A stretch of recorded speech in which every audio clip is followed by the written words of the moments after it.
How's it going, guys? Alex here. Welcome back to another Dokkan battle video, and today I'm joined by Truth, and we are going to be going over our favourites, well not favourite, but our top 5 rebirths for agility in particular, and then over on his channel we are going to be doing the top 5 worst agility rebirths. So there's a bit of a difference. Obviously I'm not going to be doing all the positive ones, so to speak, and then obviously going to switch it up between our channels. So for tech, I'm going to do the top 5 worst tech type units, or top 5 worst tech type rebirths, and then he's going to do the best tech type rebirths. Pretty straightforward, right? Yeah. So yeah, man, thanks for having me. Good to be on the channel. No worries, bro. Like, it's our first video together, so it's kind of a special one. I'm definitely excited for this. And I mean, the first video are kind of obvious, and I kind of brought it up with D3 in my top 5 agility unit video, and it's a complete coincidence. But again, once we move on to the other types, there's definitely going to be a lot more variety, especially because agility hasn't had that much added to it quite recently. So we're going to get past the agility, which is probably the stay list type, I want to say, at the moment. Would you agree with that? Well, one thing about making a list like this too is obviously the LRs are like the strongest cards in the game, right? Yeah. And AGL has 3 rebirth LRs, so it's pretty clear which ones are going to be the strongest in this typing. Yeah, exactly. So it's going to be a bit obvious, but just be a little patient. Obviously, once we move on to, well, obviously go over to Truth's channel if you want to see the top 5 worst agility type rebirths in the game. And there's going to be a bit more variety there, and just something that you don't necessarily see too much. And obviously, once we move on to the other types, you will find it a bit more exciting, I hope, because again, I kind of went over the agility type units recently, but once we move on to the tech type units, and obviously in STR physical, it's going to be way different because they've just added so many units to those types in particular. But to start with the number 5 pick, and I'm pretty sure that we have the same list, right?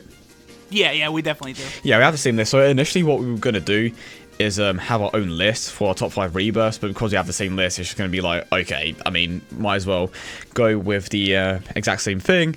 But in the number 5 spot, we have the Super Vegeta, and you can kind of debate that the Super Saiyan 2 Gohan is better, but overall, I definitely feel like, oh, well, and you obviously as well, that the Super Vegeta is better, just simply because he does have that, what do you call that? He has that Prodigy's Link, which can make a bit of a difference in certain scenarios. Obviously, he is going to be hitting harder as well because he gets that 9-turn stack, which no other unit in the game has either. He has Shattering the Limit as well, which of course he is going to be sharing with Margin Vegeta, who definitely needs it because he doesn't exactly have the greatest link set. And of course, he gives a 2 key to agility, STR, and physical types, and a 25% attack and defensive boost. And one thing that you mentioned earlier that I actually want you to talk about is how that multiple key to different types could affect a category. Well, yeah, a lot of the categories that have been released lately have been like stacked, like an overabundance of units. Like the Revived Warrior team, the Majin Buu Arc team, just have a ton of units, but a lot of them aren't really cohesive. I would even say the Hybrid Saiyan category is like this as well, where you have so many good units mashed together that don't necessarily link very well together. And that's kind of the weakness of a lot of the categories, is without the main units sharing like common key links, it's going to have, you're going to have trouble supering with a lot of them. So this Vegeta, when he is finally introduced into a category, could be pretty clutch, considering that he's actually giving his buff to several different types. Because a lot of the support units in the game, it's like, intelligence typing, or super typing, or extreme, or something like that. It's very rare that a support unit's going to cover such a vast array of units here. Yeah, exactly. And before we were kind of in a mono team era, but now we are kind of moving more towards rainbow teams. And it's weird because, again, we were stuck with mono teams for so long. It's now like, no, you guys want to go with rainbow now. Oh, yeah. And, like, when you're judging a lot of these units, too, like, what categories they're in, like, that's a big factor in, like, how useful a unit is. Like, you look at, like, Super Saiyan 3 Physical Gotenks. He's amazing, obviously, on Super Physical, but if you pull him, you can run him in 4 different category teams as well, so you just get a lot more value by pulling him. That's what we're going to have with some of these lists, too, is a unit will have more value based upon what categories they're in, or how well they'll fit in that category as well. Yeah, like, well, low-key voice crack. So, oh boy. So, that's another thing that we have to take into account. Obviously, the categories, that does make a massive difference. there are certain units that I believe are going to be in the worst list that could potentially impact their positions. But like you said, when it comes to certain categories, not having particular units kind of weakens them, obviously causes a few key issues. And a good example is the Hybrid Saiyan team. If you don't have LR Trunks and like LR Gohan, it misses out on a ton of damage potential for one, and a lot more key link compatibility, so to speak. Oh yeah, definitely. So I think we've pretty much gone over the number 5 spots, and now in the number 4 well, actually, spots, one thing I forgot to mention is that the Super Vegeta does share Z fighters with LR Trunks and Goten, which is big. Oh yeah, that's correct. I actually didn't know that. Yeah, any links that you could share with LR Trunks and Goten is gigantic because they are slept on with the amount of damage they could do. So that makes this Vegeta better in my eyes.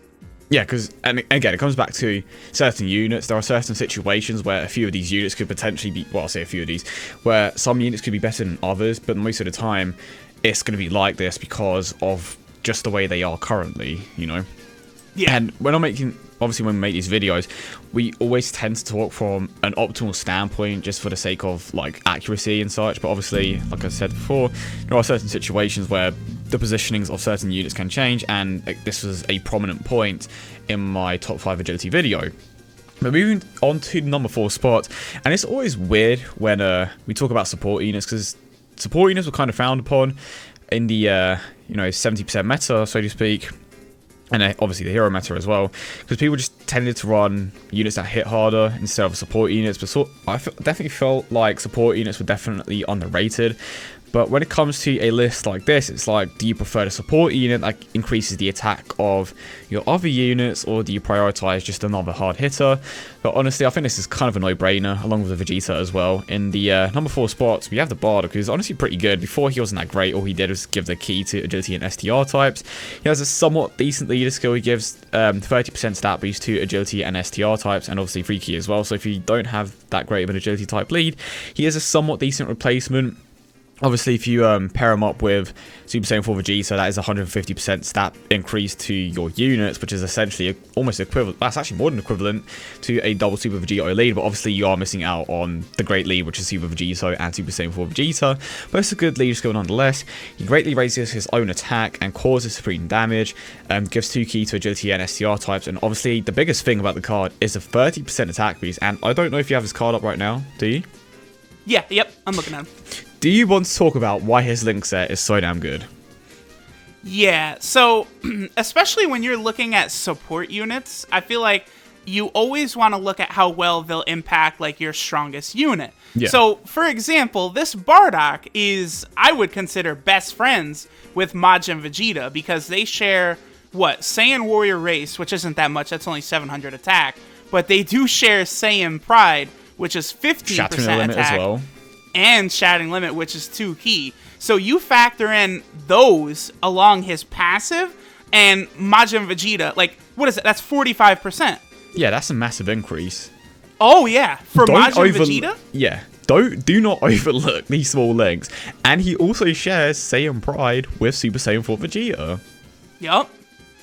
And the other thing, too, is that Majin Vegeta in particular, the way his passive works, where the 150% boost is factored in when he supers, because of where it's calced, like in the calculations, the buff they get from support units is outrageous. So, like, that makes this Bardock even better because he's even making Majin Vegeta even stronger. It makes a massive difference, and I've mentioned this multiple times in my 100% showcases, especially with the STR God Goku. Like, if you were to compare a rotation without Super Saiyan 3 GT and one with the Super Saiyan 3 GT Goku, his attack stat goes up by like 200k, which is a massive increase, and it's even more prominent when you have a unit like Super Saiyan 4 Goku.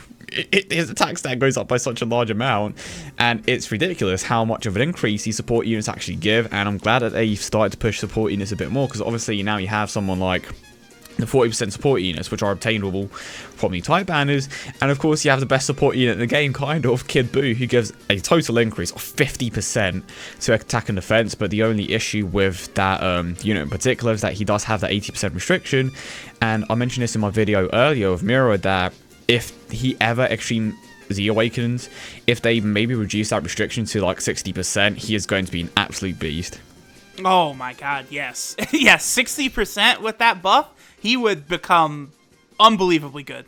50% is massive, and like that's half of 100%, obviously. Especially if you get him on like the Revived Warrior category team. You've already got 170% from both Golden Friezas, now 50% from Kid Buu. That's nuts. It's madness. And it's funny because people tend to overlook him quite a bit, but if he didn't have that restriction, boy, he would legit be on so many more teams. But I definitely think that he's one of the units that does need an Extreme Z Awakening, but I don't know if they'll go down that route like just yet. And I saw a few people bring up like who's going to be like the next Extreme Z Awaken unit. Is it going to be like one of the OG leads? Is it going to be the demigods? Like there are just so many possibilities for this, but I'm curious to see what they like limited to in a way.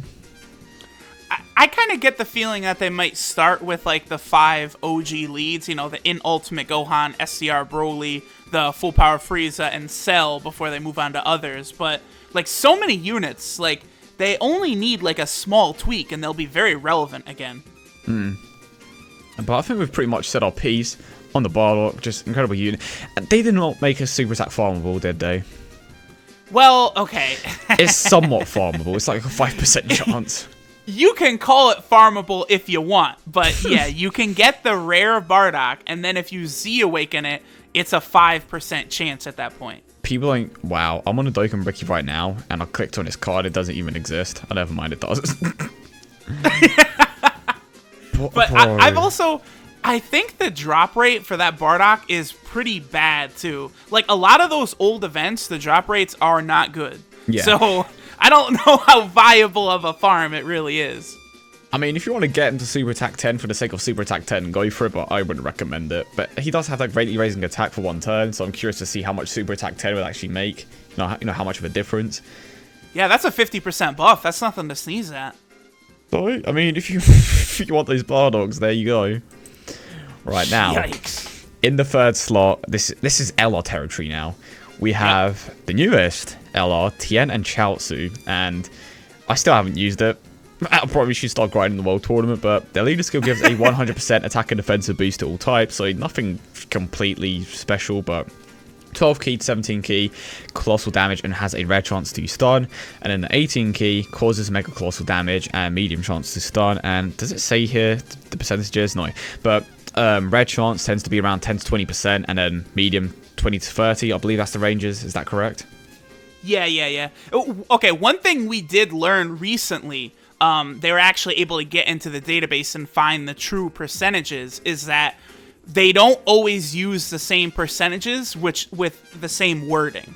So that is something to factor in. For all we know, this medium chance could be closer to like a 45%. Hold on. I'm just trying to look at this. It doesn't seem to be anything else here regarding it. Okay, but anyway. In terms of what their chances?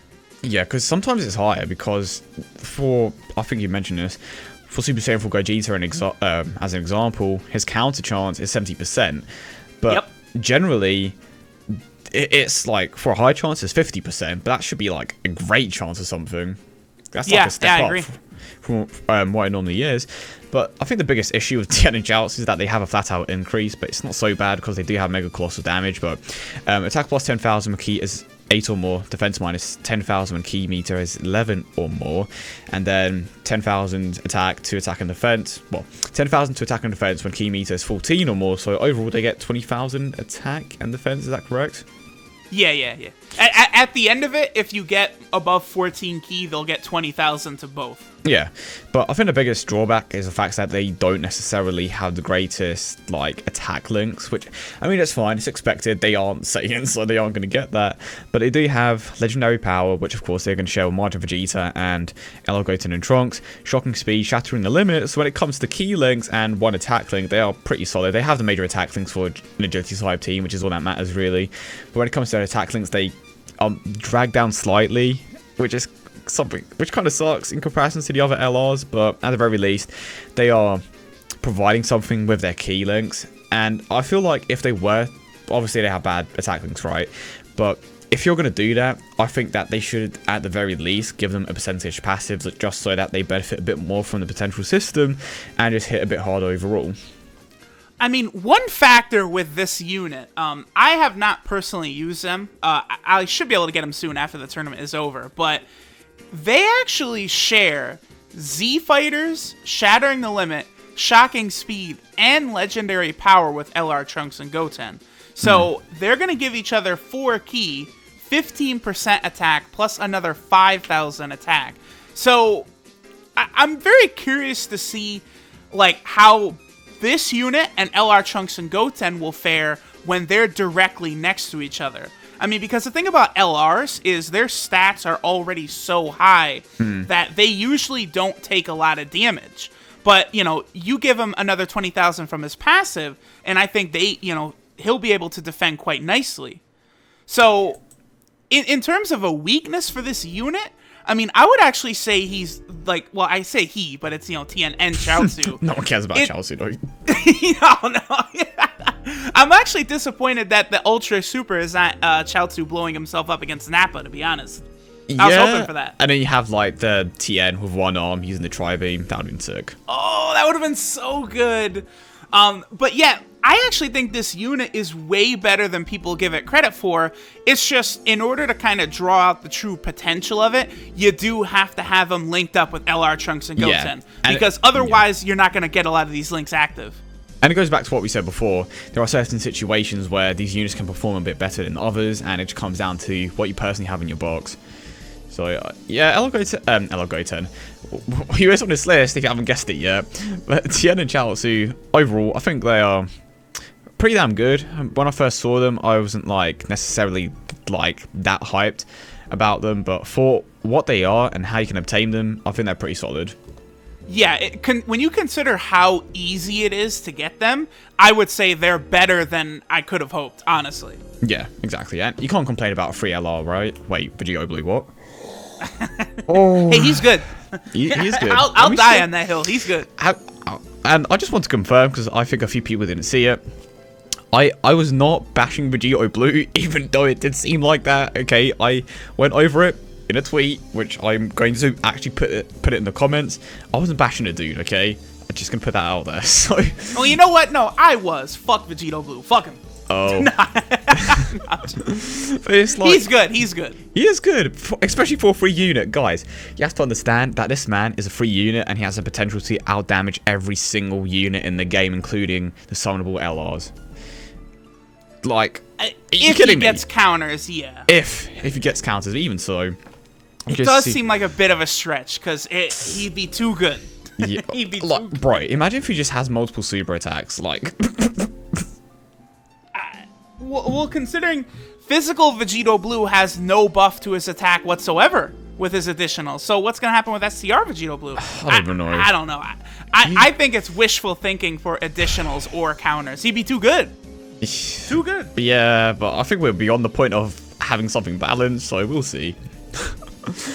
Okay, so obviously if you watch the top 5 agility type video, you will know who's in the number 2 spot realistically. So Majin Vegeta, colossal damage with a red chance stun. Wait, let me rephrase that. Mega colossal damage because they hate Majin Vegeta. 18 ki causes colossal damage, 150% attack when performing a super attack. Link skills, again, not that great, but there are certain situations when you use certain units that can potentially make up for the fact that his link set is kind of arse. And then you do have the 90% stat boost to agility types and the free key. And obviously he is in the Revived Warrior category and the Majin Buu Saga. And like I mentioned in my top 5 video, and I'm legit plugging this video like every 5 seconds, my apologies. So, when it comes to the 12 key super attack, that is the stronger of the 2 attacks, which essentially makes the 18 key super attack pointless, because it's like the 18 key super attack is the one that's supposed to hit the hardest, but because his link set is so bad, it's just like, no, you want the 12 key super attack, unless you're in the world tournament, obviously you want to aim for the 18 key super attack the majority of the time. It's like, why? The point of LRs is to make the 18 key super attack the stronger one. But they're just like, nah. We know for a fact that his link set is bad, so we're just going to make the 12 key super attack the stronger one anyway. I mean, it really does hurt Majin Vegeta a lot, because he's not able to get that full 200% 24 key bonus like the other LRs are. So, like, you're never going to hit that max potential that he could. And it's just it's a shame, really, because he is, I would almost dare say, underrated. Like, people kind of underestimate how much damage he can do. Oh, he is like a beast, 100%. Oh, if they just made a couple of changes to his unit, like, he has Saiyan Warrior Race. If they would just give him Prepared for Battle instead, I don't know, but I think Majin Vegeta was pretty prepared for battle. I'm just gonna say, he knew he was gonna die. He's blown himself up. He was prepared. He was ready for war, too. Ready for war is JP translation. I think Majin Vegeta was ready for war. I'm just saying. Just saying, They really could have made this guy a lot better. I mean, he's still good.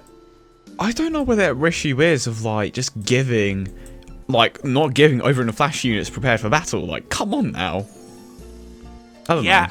It's a weird one. Unless there's some sort of drawback, they don't like to do it. You have Vegito Blue, who does have both links, Gogeta, but they are different cases. Okay, they are special. They are fusions. That's just expected of fusions. But Majin Vegeta could have been a bit better when it came to this link set.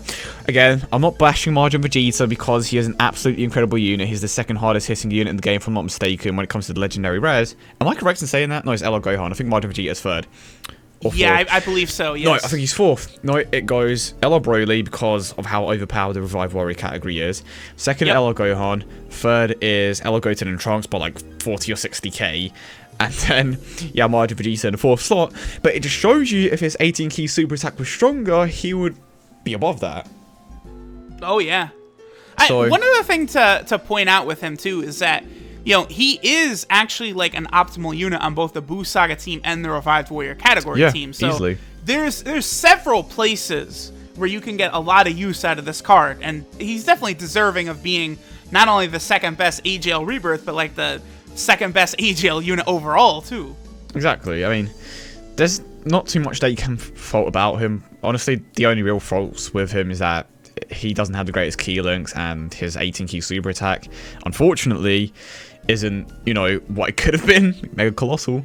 But overall, absolute beast of a unit, especially on that Revive Warrior team. Not too much you can fault about him. And if you want to see a 100% Majin Vegeta showcase, head over to Dino's channel. Shout out to Dino for that 100% Majin Vegeta. Whew. I can't believe it. How do you pull that many? Well, I say that, but you see that LR Black fam. What? Yeah, wait. 100% LR Goku Black what? Wait, someone say what? Anyway, moving on to the #1 unit for the top 5 Agility Rebirths. And I just want to point out the reason I'm whispering is because it's like 1:15 in the morning, and, you know, I don't want to get kicked out by my family or just hate it in general. So, the leader skill gives a 100% stat boost to Super Agility types and 4 key. And that's something that I tend to overlook quite a bit. I just never see that 4 key, but it makes a difference. And then the 2 key to Extreme Agility types and 70% stat boost. Of course, between 12 and 17 key, which is not what you want to aim for, you have 50% chance to either go skinny or fat. Skinny lowers your attack, fat lowers your defense, which isn't that much of an issue. But between 18 to 24 key, 70% chance for Super Saiyan 1 Gotenks, or a 30% chance for Super Saiyan 3 Gotenks, kind of went deep there. Super Saiyan 1 Gotenks causes Mega Colossal damage and defense up by 30% for 1 turn. Super Saiyan 3 Gotenks causes Mega Colossal damage and attack up by 50%, attack and defense up by 50% for 1 turn. Receives a random amount of key, no more than 9 but no less than 3.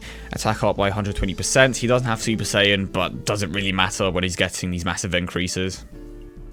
Yeah, I would say right now, I think LR Trunks and Goten are probably the most underrated unit in the game. I feel like a lot of people just don't know like how good they actually are. Like one reason is because they haven't been out that long, and they've only been an unfeatured LR. Like, you know, people know about Bojack because he was featured. A lot of people were able to pull him. But Trunks and Goten have been very hard to get. And, like, one thing is they have that little bit of downside where they could lower their attack or defense at their 12-key super. But in my experience, that doesn't matter. Their stats are already so high. And the way their passive works where they get that key, most of the time it is a joke getting that ultra super attack. It's not difficult. They want getting you to that get 18 it. Key. Yeah, yeah. The other thing to mention is that For each one of the ki that they can get from their passive, it is actually the same percent chance. It's like a 14% chance or 17% chance, something like that, to get between the, the 3 and the 9. Yeah, I think you're right. Oh, so yeah, it's a 14.29% chance. Okay. And I have the answer. I know the reason why people overlook him or them is because it's Goten and Trunks. Yeah. Can you imagine if it was they're not flashy, not a flashy Super Saiyan on the card. Can you imagine if it was like Super Saiyan Blue Vegeta and Super Saiyan Blue Goku, bro? Okay, could you imagine if this was LR Blue Vegito? Exactly. Like, see what I mean? The characters depend. It just depends on the characters. For example, Extreme Agility, no one uses it. Super 17. Realistically, who cares about Super 17, right? Right.